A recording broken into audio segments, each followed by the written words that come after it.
There's a beautiful irony in silence, isn't there? It whispers louder than screams, it sees clearer than eyes blinded by anger. You've been wronged, betrayed, maybe even humiliated, but that's their game, not yours. So here's the deal: you don't fight them, you let the truth do it for you.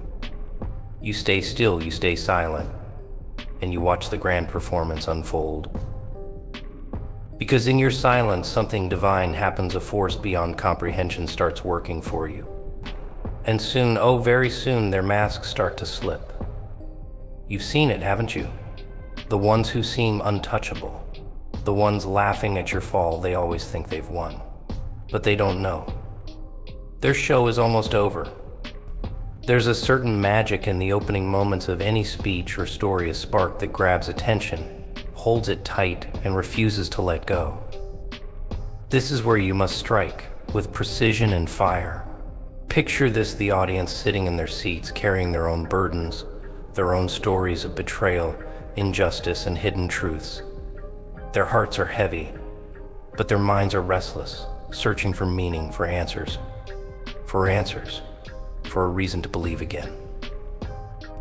The first words you speak must hit them where it hurts or where they're most vulnerable. You draw them in, not with shallow promises, but with the depth of understanding, the acknowledgement of their silent battles. People crave validation for their pain. They want to know they're not alone in this vast and different world.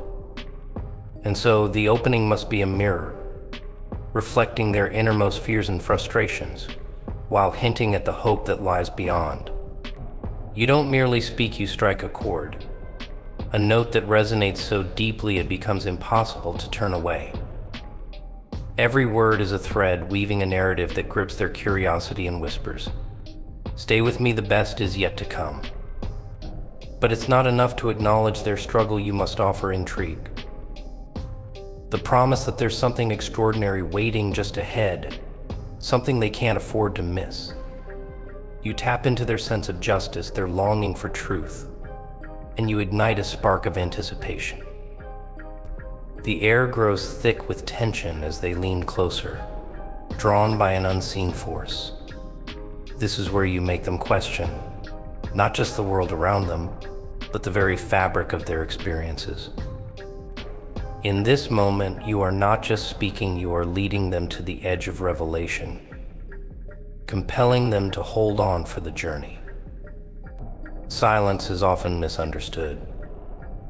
People think it's passive, a sign of surrender or weakness. But silence is one of the most profound powers a person can wield. It's a force unseen but deeply felt, that shifts the dynamics of any situation. When you choose not to react, not to fight back with words or actions, you create a space where the truth has no choice but to emerge. Silence is not emptiness, it's a canvas where the loudest revelations are painted. While others scramble to fill the void with noise, explanations, or justifications, your stillness speaks volumes. It is both a challenge and a mirror, forcing those around you to confront their own actions. When you remain quiet, you become unpredictable, unreadable. They can't gauge your thoughts, your intentions, or your next move, and that unnerves them. They start to reveal more of themselves, driven by their need to control the narrative or prove their point. In their rush to fill the silence, they expose their own flaws, their insecurities, and their true intentions. You, on the other hand, stay composed, letting the weight of the silence work in your favor. Silence is also patience in its purest form. It allows time to unravel the layers of deceit, to uncover the cracks in the facade. Words can be manipulated, actions can be performed, but the truth, oh, the truth always finds its way out. When you choose silence, you are not ignoring the situation, you are trusting in a greater force to reveal what needs to be seen. It's a quiet rebellion, a refusal to engage in the chaos they create. Silence isn't about losing control, it's about shifting it, using the stillness as a weapon that cannot be countered, only endured. Faith in the divine plan is not always an easy path. It demands trust in something greater than yourself, something you cannot see or control. But that trust, that unwavering belief, is the foundation of your strength. When the world feels like it's turning against you, when the people you trusted reveal themselves as something else entirely, it's tempting to fight back, to scream, to force justice into existence. Yet there's a profound wisdom in stepping back and letting the divine handle what is beyond your reach. The higher power sees what you cannot, hears what you've missed, and knows what lies beneath the surface. There's a plan in motion even when it feels like chaos. Every moment of silence, every ounce of patience, is a piece of a greater puzzle being put together. You might not understand why things are happening the way they are. It might feel unfair, like you're being punished for staying true to yourself. But faith teaches you that the storms you endure are not there to destroy you, they are there to reveal who truly belongs by your side and who is merely passing through, hiding behind masks of convenience and pretense. The divine plan works in ways we cannot predict. Sometimes it strips away the falsehoods we've accepted as truths. It removes the people who do not deserve to walk your path, even if their departure leaves an ache. Other times it brings moments of clarity that seem almost cruel in their timing, but are exactly what you need to see. Trusting the divine means accepting that every betrayal, every lie, every hurtful act has a purpose. It means understanding that the exposure of false faces is not a punishment, but a liberation. A clearing of the path for what is truly meant for you. People who wear masks live in constant fear of exposure. They hide behind false smiles, carefully chosen words, and calculated actions, hoping no one will see the truth beneath. But masks are fragile things, held together by the threads of lies and deception.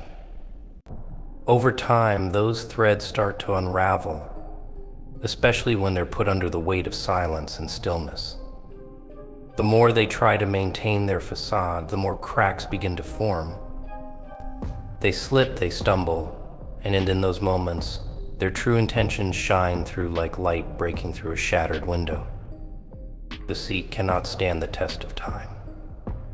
The effort it takes to maintain a false image drains them, leaving them vulnerable to their own flaws and insecurities. They think they're clever, that their web of lies is impenetrable, but it's their arrogance that becomes their downfall. When faced with someone who refuses to engage in their games, someone who remains composed and unshaken, they start to unravel. Their attempts to control the narrative only expose the very truths they're trying to hide. Their own words and actions betray them, revealing the face behind the mask for all to see. What they don't realize is that their behavior is always being watched, not just by you, but by forces greater than any of us. Every deceitful act, every false word is counted. Over time, the weight of their dishonesty becomes too heavy to bear, and the mask begins to slip. They may try to blame others, to shift attention away from their crumbling facade, but the truth is relentless. It doesn't need to be forced or coerced. It reveals itself in time, stripping away every illusion until all that remains is the raw, unfiltered reality they've been so desperate to hide. There's an immense strength in choosing restraint over reaction. It's not the easy path, nor is it the one most people understand. Society tells us that power is in action, in striking back and proving ourselves to those who have wronged us. But true power lies in control over your emotions, your words and your actions. It takes an extraordinary kind of courage to resist the urge to fight fire with fire, to stand firm, silent, and unshaken when everything inside you screams to respond. That restraint is not weakness, it's mastery. It's the ability to see beyond the immediate chaos and understand the bigger picture. When you remain calm, you refuse to give your power away. Every reaction is a gift of energy to the very people who seek to disturb your peace. They want to provoke you, to draw you into their games, to make you feel small. But when you don't respond, when you don't give them what they want, it throws them off balance. They don't know what to do with silence, with stillness. It makes them question themselves, their actions, and their motives. That silence becomes a force they cannot escape, a weight they must carry on their own. Restraint also gives you clarity. In the quiet moments, you can see the situation for what it truly is, without the cloud of anger or the haze of impulsivity. It allows you to think strategically, to act deliberately rather than react emotionally. It's not about letting people walk over you, it's about choosing your battles wisely. Not every insult, every betrayal, or every slight deserves your attention. By remaining composed, you show that their actions do not define you, nor do they have the power to control your story. Restraint becomes your shield, your strength, and your unshakable foundation. So here's what you do. You don't chase revenge, you let it come to you. You stay quiet. You stay quiet. You trust. And you wait. Because when the truth finally emerges, and it always does, it's sweeter than any vengeance you could ever imagine. Remember this, they can play their games, but the divine plays the final hand. So stand tall, be silent, and watch as their masks crumble, exposing faces they've spent their lives trying to hide. The stage is set. The curtain is rising. Are you ready to watch the show?